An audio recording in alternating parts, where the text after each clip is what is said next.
Welcome to Reclaiming the Faith with Phil Baker, a podcast with a mission to reveal what the earliest Christians believed about the core issues facing us today.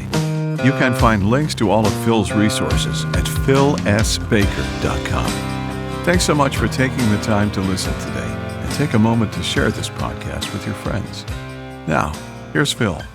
Hey everybody, this is episode 112.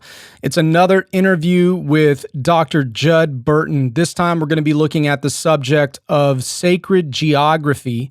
And Dr. Burton will also be telling us about his new book on Göbekli Tepe and how it relates to the issue of sacred geography as well. Please take some time and go visit Dr. Burton's websites, burtonbeyond.com and tioba.org.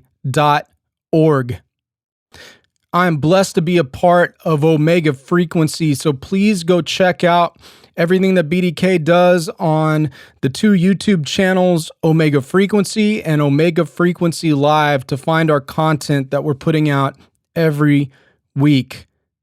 Also, I just released my new 5-song EP called Genesis. Please go check that out. You can find that on iTunes, Google Play, Spotify, anywhere you can purchase or stream digital music. Go check it out. Also, my book, Faithful Witness, should be out by the end of the month, at the very latest, early November, but it should be late October. So please be ready for that. And thank you so much for your prayers and support. All right. Well, without any further ado, let's get into episode 112, my interview on sacred geography with Dr. Judd Burton.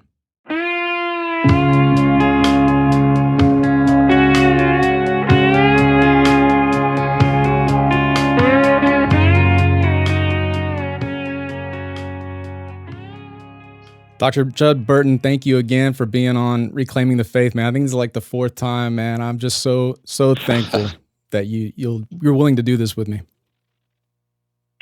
My pleasure. Happy to. Yeah, brother. Well, we're going to be talking about sacred geography today, and some about your book that you have coming out on Göbekli Tepe.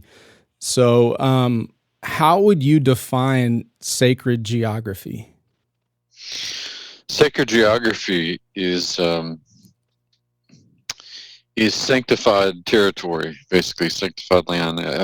Sometimes the terms sacred space and sacred geography are used interchangeably, but there's some authority placed over the territory, either rendered by some deity in the minds of the people who are using the sacred space or sacred geography, or a combination of the practice of rituals taking place within a given territory or a given space. That, in essence, is sacred geography. Okay. Now, it can actually be, technically sacred geography, in most scholarly discussions of sacred geography, you're talking about terra firma, so it's on the earth. But technically, sacred geography could also include, extra-dimensional, heavenly locations as well. Yeah, that's cool. So how did sacred geography play a role in the Old Testament? Well, it played a key role. Imagine reading the Old Testament without any of the geographical references. Essentially, everywhere you turn, depending on what part of the ancient Near East or the Mediterranean world you were in, it was all sacred space to somebody. Now, the obvious marker for students of the Bible would be the sacred geography of Israel itself. But, again, Egypt to the Egyptians was sacred space. Its temples were sacred space and sacred geography. The same can be said of people in Mesopotamia and Anatolia and other parts of the Levant. sacred geography for different reasons, because their sacralities were different. Um, so but because the farther back in history you go, people more people per capita typically subscribe to a supernatural worldview. In fact, not having a supernatural worldview was anomalous in the ancient world. These were people who believed that the gods interacted directly with them, and in the case of Israel, that Yahweh interacted directly with them. And so you really can't get through the Old Testament without references to sacred geography. The very boundaries of the Holy Land, the land promised to the Hebrews, constitute the perimeter of a sacred geography, the entire nation. And of course, the city of Jerusalem became a fixture in terms of sacred geography for the Israelites, as did a number of other locations where shrines and monuments and altars and things like that were erected as a testament to Yahweh and his interaction with the people of Israel. And so you're hard pressed to get through the Old Testament without running into examples of sacred geography. Yeah. So what is Göbekli Tepe, and how is it an example of sacred geography? Well, Göbekli Tepe is a site in eastern Turkey, southeastern Turkey, and it dates back to the late Mesolithic, early Neolithic period. The conventional dating is about 10,500 BC, and is considered to be the oldest temple in the world, because it's the oldest example we have thus far of the transition between animism or totemism, the reverence of animal spirits, and the conceptualization that their gods were anthropomorphic, that they were human-like. Because some of the like the T-shaped pillars and the circular enclosures are anthropomorphic. They actually have, they and the other pillars actually have anthropomorphic features. Arms that are carved on the sides, and fingers, in front, hands in front of them. So they're clearly depicting something in human-like form. And this sort of the externalization was already there, but this concept seems to be changing for some people in the Neolithic, and the earliest evidence we have now is at Göbekli Tepe, and it seems to be a kind of paradigm breaker in a number of ways, because for the longest time, historians and archaeologists and anthropologists thought that agriculture had to be the bedrock for civilization. But the whole reason that Göbekli Tepe is built is for religious purposes. The agriculture, the cultivation of wheat is epiphenomenal of the building of Göbekli Tepe. So that comes along in its wake. So just by definition, at its foundations, Göbekli Tepe is sacred geography. It's sacred space. If we're to follow the kind of traditional definition of sacred geography, it's the sculpting of a corner of the religious consciousness of these people, because this event that happens in their lives that prompts them to change trajectory in terms of who they're worshiping and why they're worshiping them. Because religion is so foundational, Göbekli Tepe is it's a religious capital for that region in a lot of ways, because it was drawing people from in some cases quite far away. So you've got people from the Levant who are building there. You got people from all over the Anatolian Peninsula. You're likely drawing in people from the Near East and the Transcaucasus. So it's, something happened that prompted these people to do this, and this whole area became impacted by the sacred geography of Göbekli Tepe, because there are sites around it like Novali Chari and Şanlıurfa that display levels of art and architecture reminiscent of Göbekli Tepe. There are animal carvings there, but they're all there aren't any prey animals. They're all predators. Leopards and let's see, vultures and scorpions and adders and things like that are sort of peppered all throughout the temple complex itself, and those actually are sculptuary. They're not just bas relief. They're actual sculptures that have been sculpted onto the areas of the site that are in other words, that whoever the artisan was is scraping away this workable rock, which is a kind of limestone, in order to make these protrusions, which are animals. Do you think the choice of predatorial animals is signifying some type of malevolent religious leaning? It's possible.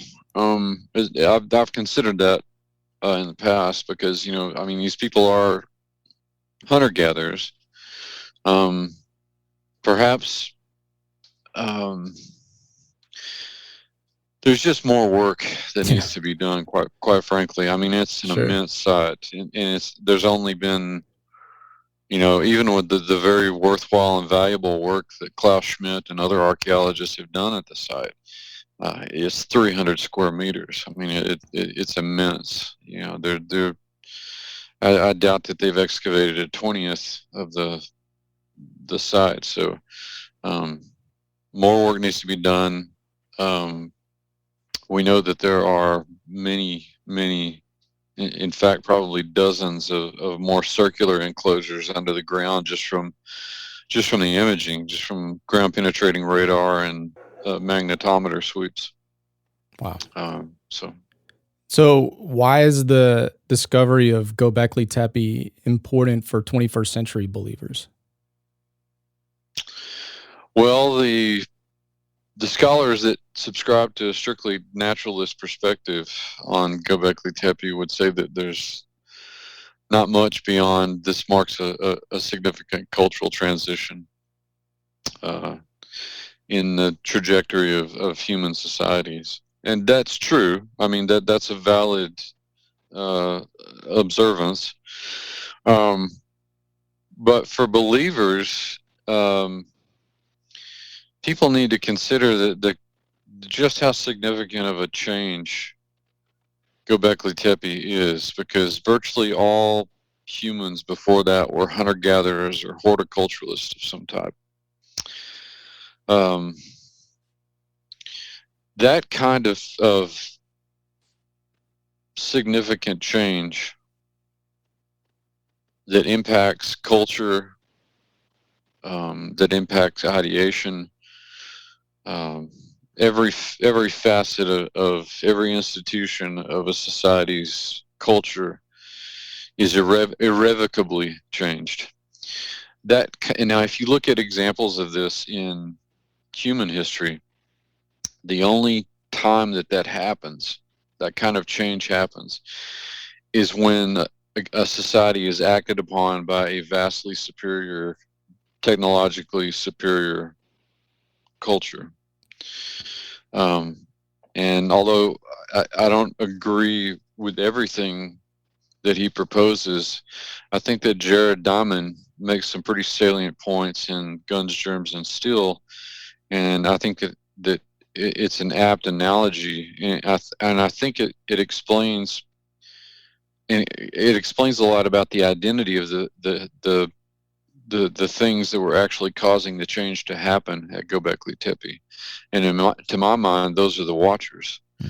When Diamond talks about the clash between the old world and the new world in the age of exploration, specifically the Spanish conquest of the Incan Empire, the big clash between Francisco Pizarro and Atahualpa.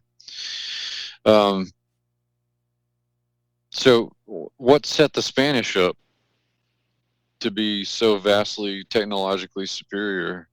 It's not that they were braver or better people than the Inca, but there were thousands of years behind them of cultural development that had to do with geography, that had to do with epidemiology, it had to do with the development of technologies, that date back, to the Neolithic in many cases, and continued throughout the historical period.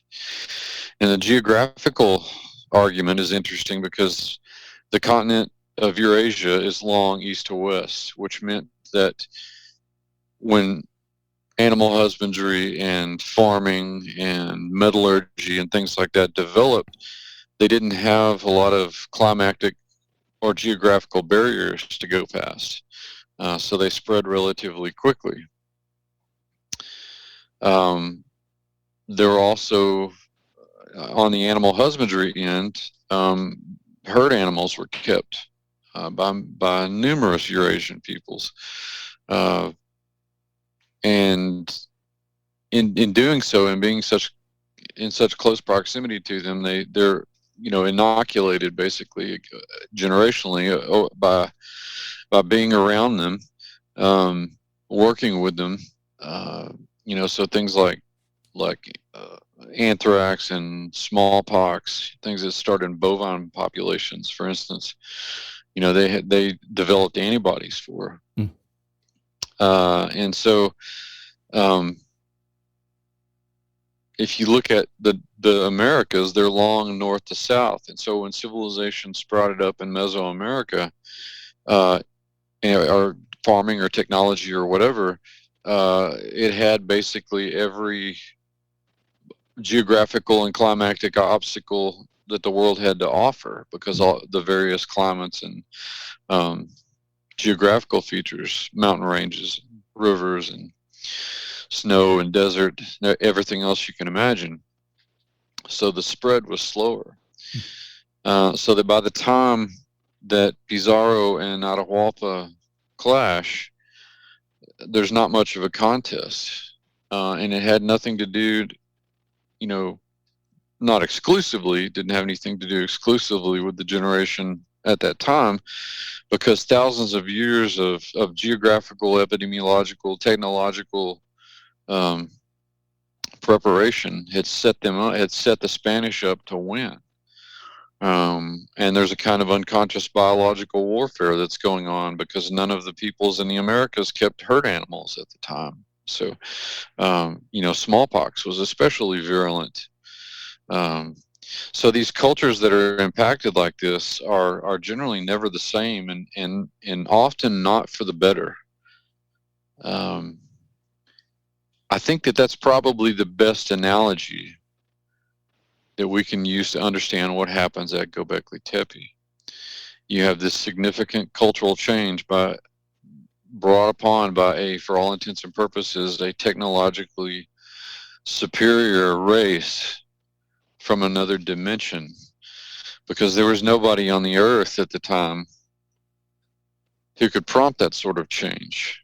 I mean, an argument could possibly be made for the religious end of it, but even once you begin to take it apart, even that has the mark of the Watchers, so to speak. But this irrevocable change that happens can only happen because of the influence of some outside force. And I think the only culprit at this time were the the quote unquote elder gods of the prehistoric world, and that would be the Watchers. Yeah, which is written about in First Enoch. And it's making me think that similarly in the Book of Enoch, it says it's for a latter generation. Perhaps the discovery of Göbekli Tepe is also meant, from God's point of view, to prepare us as well, because it seems like history repeats itself, and so potentially that kind of a thing is coming back again, an assault on God and His people.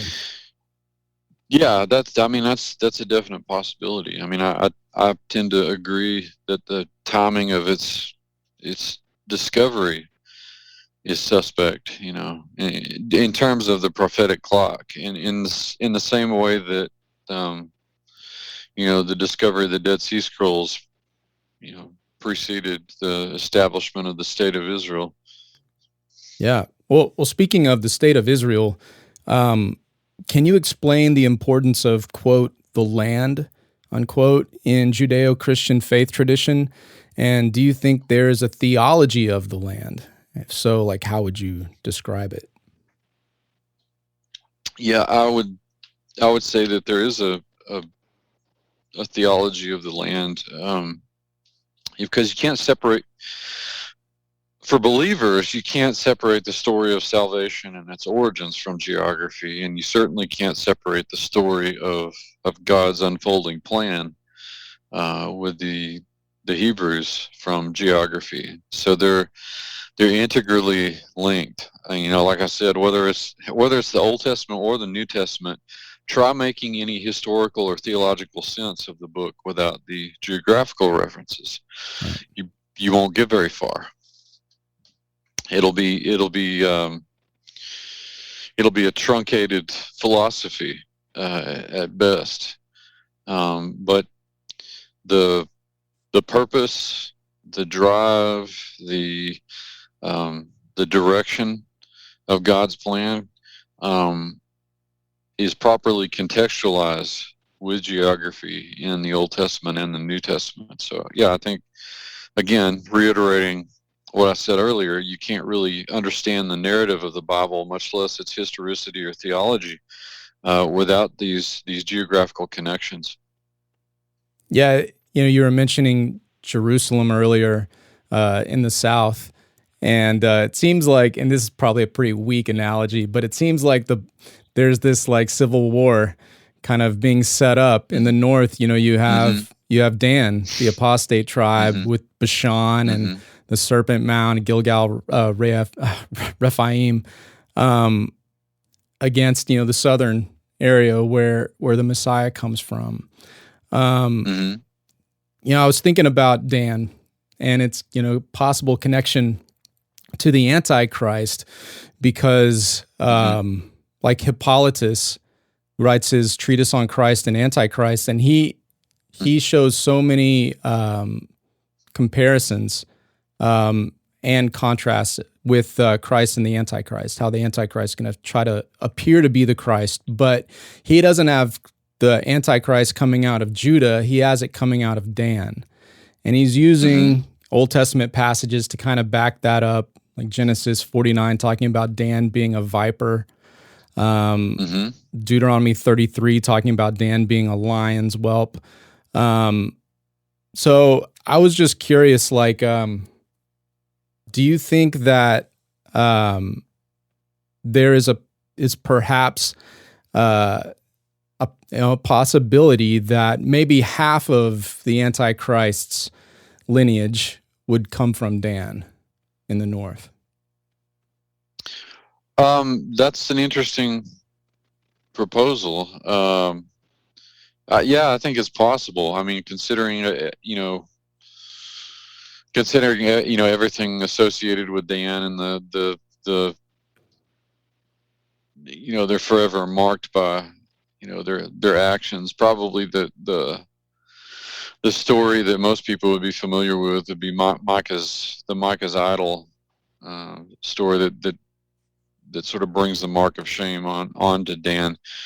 But yeah, it's entirely possible. There are a number of theories. Some of them tenable, most of them not, about the tribes of Dan uh, leaving and being, becoming other peoples. Yeah. Um, In ships like traveling around. the Danoi are mentioned in Greek literature. Mhm. The the name of the Irish Yeah. or Celtic lower gods was the Tuatha De Danann, or Mhm. you can see Dan in there, Danu. Yeah. Um, so yeah, it's possible. I mean, it's definitely a possible scenario. Um, yeah. Well, cool. So moving to the New Testament, what are some examples of sacred geography that we see in the New Testament? Well, Judea is an occupied territory at this time. Um, if we're just within the purview of the Gospels, but all of those, or I should say, many of those Old Testament sacred geographical locations and significances are apt and pertinent for the New Testament narrative as well. But in Israel, you have a kind of um, how would you say, um, a kind of invasive sacred geography. And this was problematic in the Old Testament too, with influence from all of Israel's neighbors. The Moabites, the Canaanites, the Phoenicians, all the other tribes of people that lived in the Levant and practiced a type of paganism. But in the New Testament, that's almost all in the purview of the Greco-Roman world. So in the case of Judea, you've got the Greek and Roman gods that have been introduced by the Hellenistic Greeks first, and then the Romans. So you definitely have some pagan sacred geography overlaid with the traditional sacred geography of the Israelites, and that becomes, because Israel is an occupied territory at the time. Those instances of sacred geography, those locations, become even more cherished for the people at the time. Now, as Christianity begins to spread and move out into the Mediterranean basin and other parts of the ancient world, it following that, with the establishment of communities of believers, churches, inevitably they're creating sacred space, not only on a local level but also on an international level. Hmm.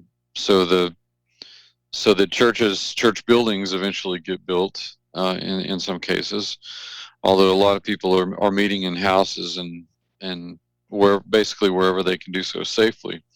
So you're creating sacred geography on multiple levels.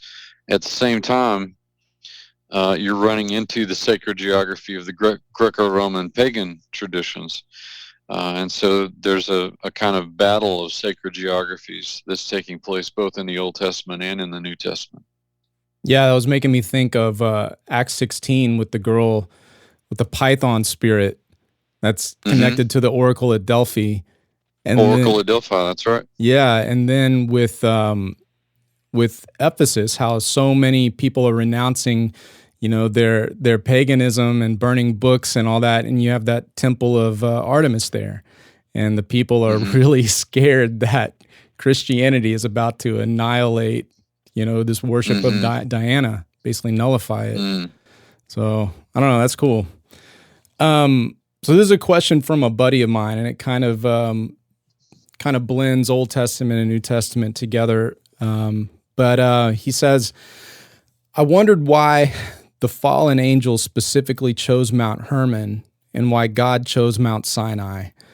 When the Watchers came down, they originally were to teach mankind the ways and laws of God, but abandoned those instructions, instead taught them forbidden knowledge. And he's pulling from some patristics there.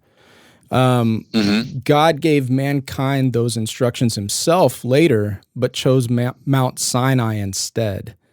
Why? I'm also interested if Dr. Burton has any idea where Eden is and if it plays into Bible prophecy. Mm-hmm. So why is God choosing Mount Well, Sinai instead of Hermon or, yeah. Well, that's an interesting question. Now, traditionally, Hermon had been a boundary marker, one of the northern boundary markers, and you can really kind of think of, particularly because I don't believe that Mount Sinai was in the Sinai Peninsula. I think that southwestern Arabia is probably a better fit. But I mean, you're essentially looking at the northern and southern boundaries of the Promised Land. So, in order to carry out their altered plan, I think the Watchers picked the northern location so that they could fan out into this area. Now, angels aren't all-knowing, right? But they're highly intelligent. So they discerned, once they became part of the satanic coup, if you want to look at it in terms of extra-dimensional geopolitics, once they became part of that plan, they knew that they were going to have to end up in a place, or the place rather, that the Messiah was going to spring from. They didn't know exactly where that was, but they had a general idea. So I think that that's one explanation as to why they ended up in Mount Hermon and the traditions that built up around it. It's also worth noting, as a footnote to that the cardinal directions represent different things in terms of sacred geography to the Israelites. And north was the direction of evil. This was the place where Baal had his abodes. Mount Zaphon was to the north, actually not terribly far from Mount Hermon. So these seem to be the you can think of these two mountains as the polar opposites of the religious consciousness of the ancient Israelites. With Yahweh taking the southern end, that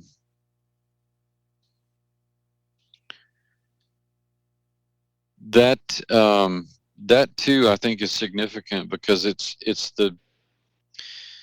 these mountains in general, okay, in religious studies are thought of as these connections between the celestial and the mundane, the earthly and the heavenly.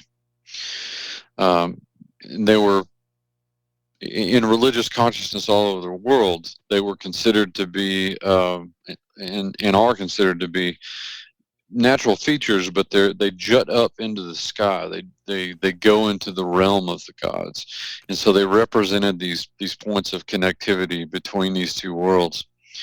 And I think that that's very much, it's something that I've written about in my work on Peneus and Mount Hermon. I think that's very much at play there for different reasons. One nefarious, one salvific.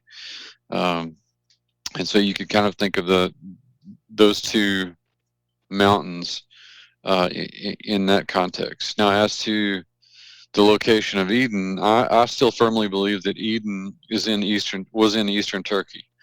We have two of the geographical markers, even if their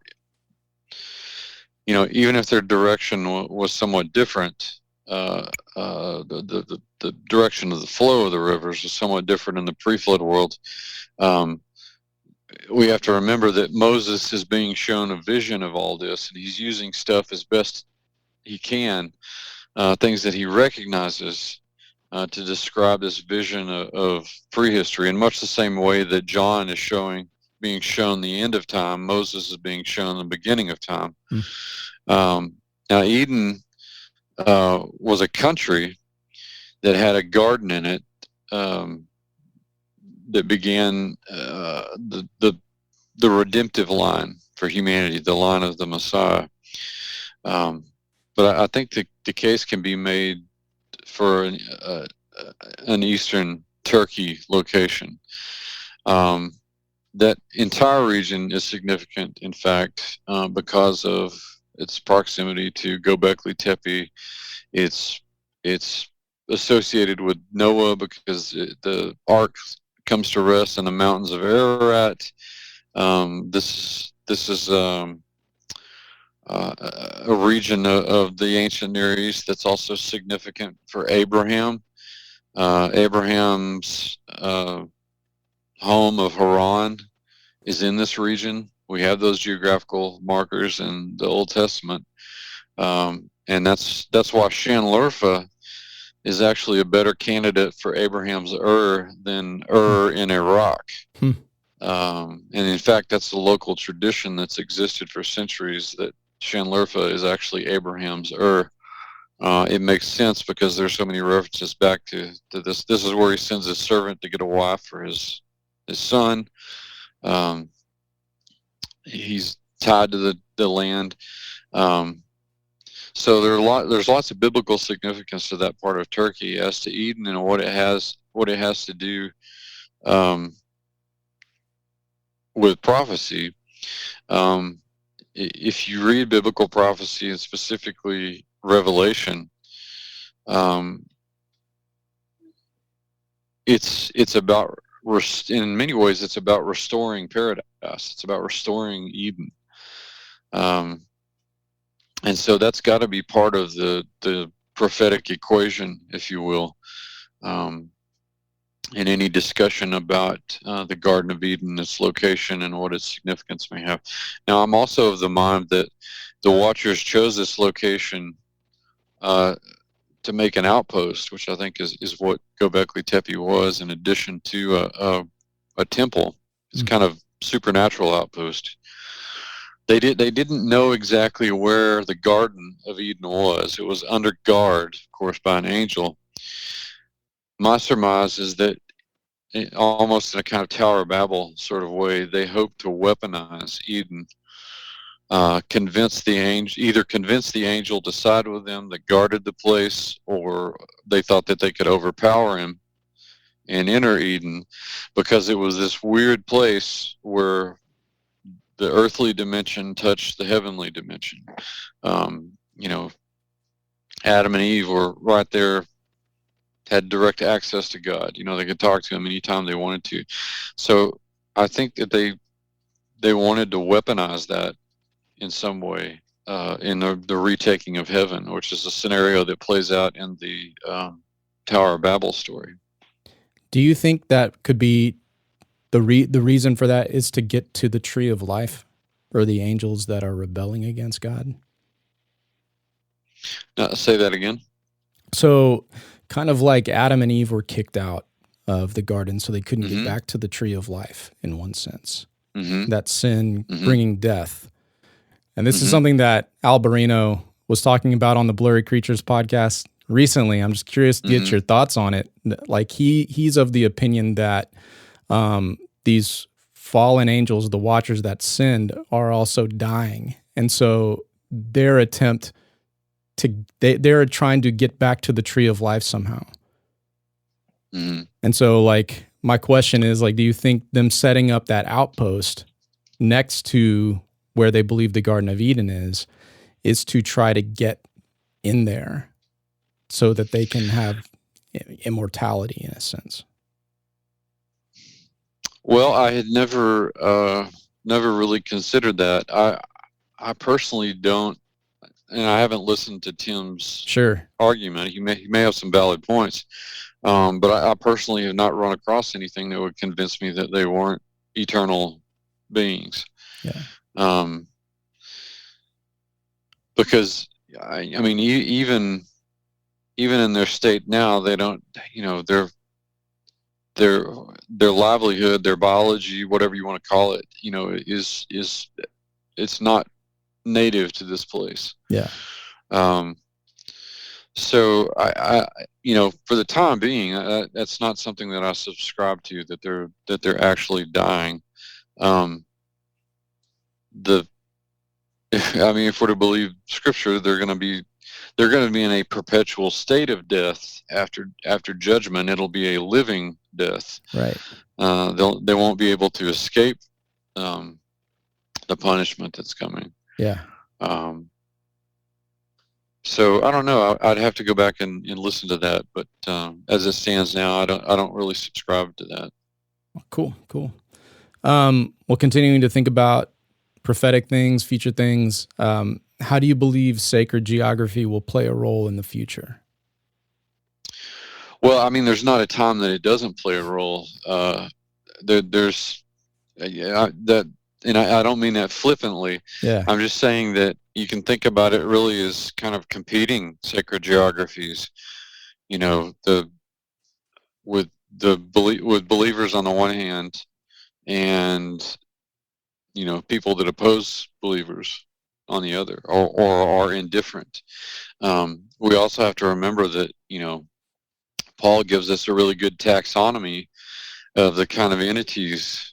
And at this point, he's not telling his audience anything that they don't know, because this is Old Testament stuff. These entities that control these geographical realms. That God had set them over the nations. That's a sacred geography in and unto itself, because it's not only celestial in nature, but it's also earthly, because you actually have geographical regions of the earth that are not policed, but ruled by these things. And so it's, in many ways, it's competing sacred geographies constantly. Yeah. So in John 2, Jesus calls himself the Naos of God, like bringing in that term about either the Holy of Holies or the holy place. And Paul uses the same term when referring to Christians in a plural form in 1 Corinthians 3, and then a singular form in 1 Corinthians 6. So do you think that the Antichrist's coming abomination of desolation could include more than just the defilement of a building known as God's temple? Like, because Jesus is saying, yeah, there's the holy place, but I'm the holy place. And so, like, the Antichrist setting himself in God's temple, do you think that he's trying to maybe pull a similar thing, like putting himself inside people in a weird way? Yeah, I think so. I mean, there's a sort of, I like the way that Doug Camp talks about that sort of thing in his books. The Corrupting the Image series is really good. I don't know if you've taken a look at that, but in it he argues a kind of similar. Yeah, he argues a kind of similar. There's a similar logic in what he's proposing. Okay. That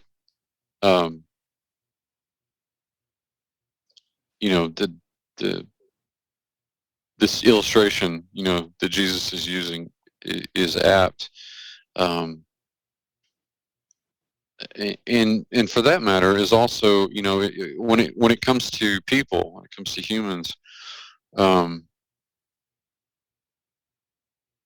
they become the battlegrounds in a lot of ways for these competing sacred geographies. Right. So, those are also great examples of, how you can't get very far historically or theologically in the text of the Bible without having to deal with sacred geography, much less physical or political geography. Now Jesus is using, the body as a portion of that, to me, which goes back to reflects the connection that the Israelites had with the land that was apportioned to them. Well, last main question. This is just kind of coming to my head. I believe the late David Flynn made a case for the like foundational stone of the earth being in Jerusalem, where the Ark of the Covenant would be laid or whatever. And so, like, do you think?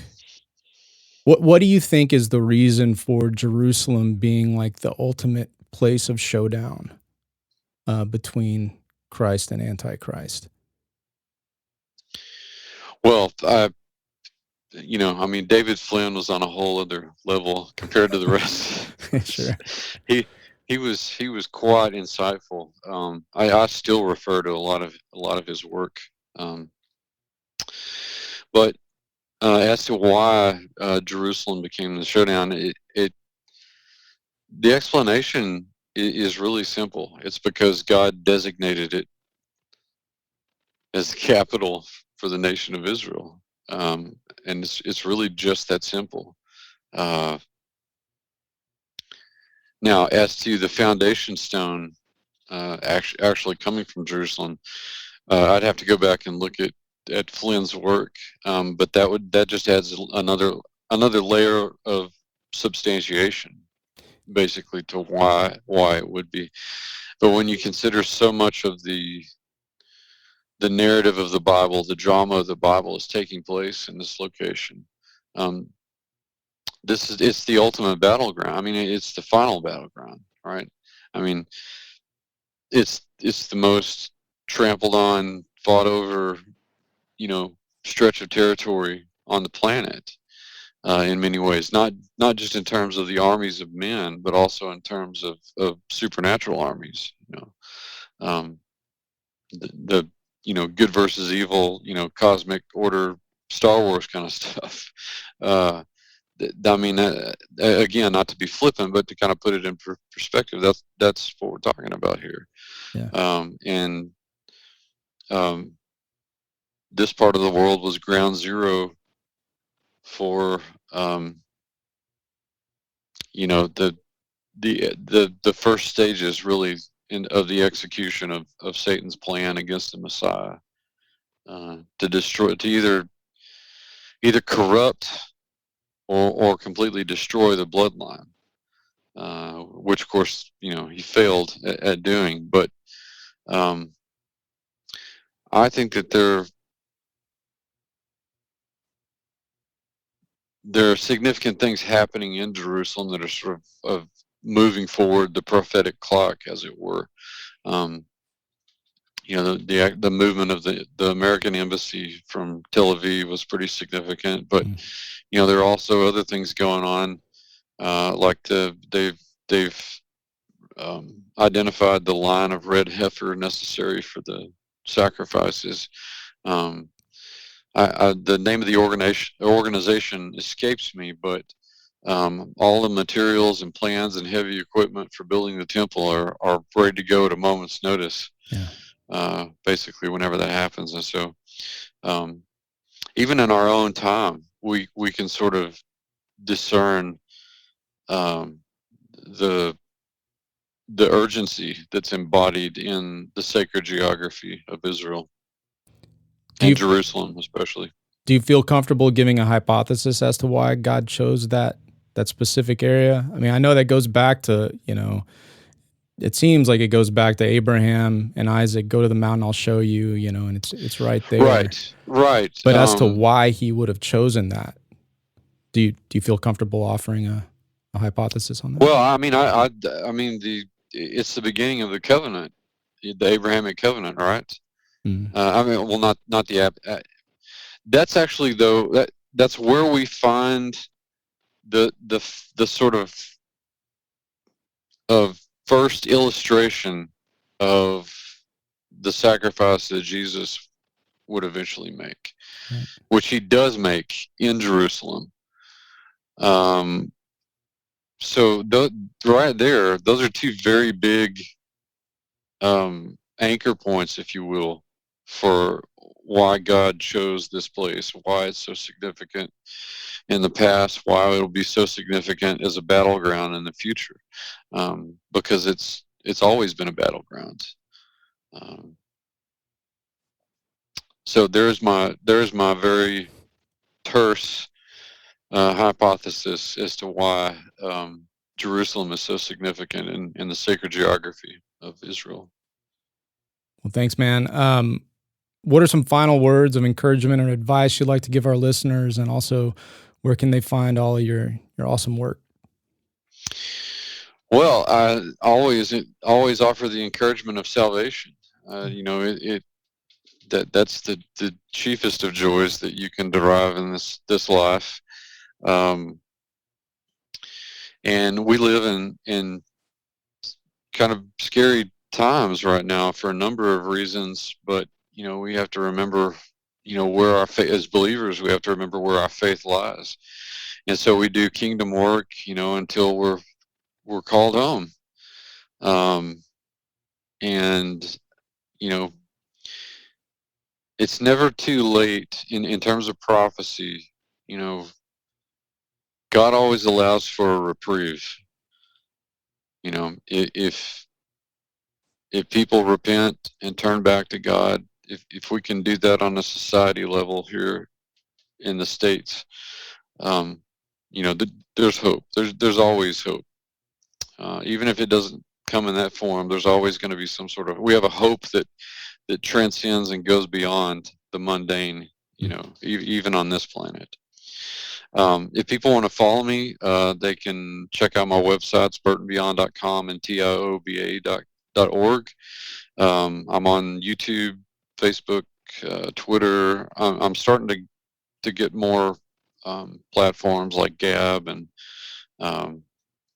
going to be moving some stuff over to Rumble, so that I can bypass any sort of undue censorship. I haven't had to deal with any of it yet, but how long that's going to last, we'll see.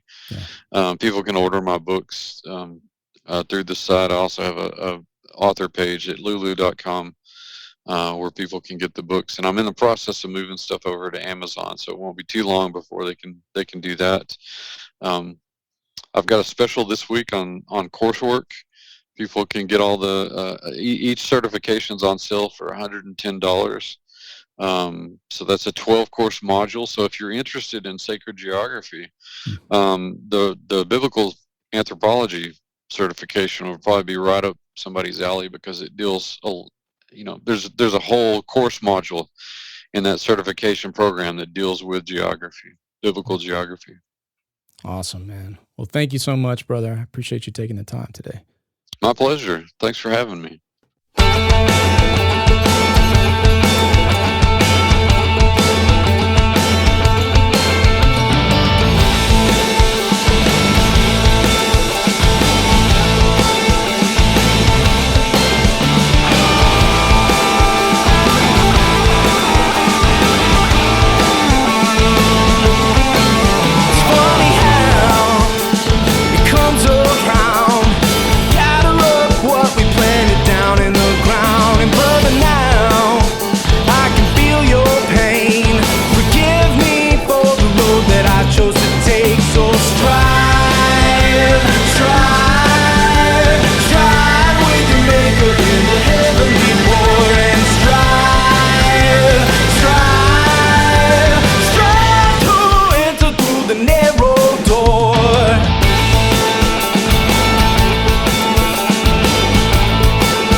Soul, a better name, and a change of gait, a ladder reaching heaven, gonna change my ways.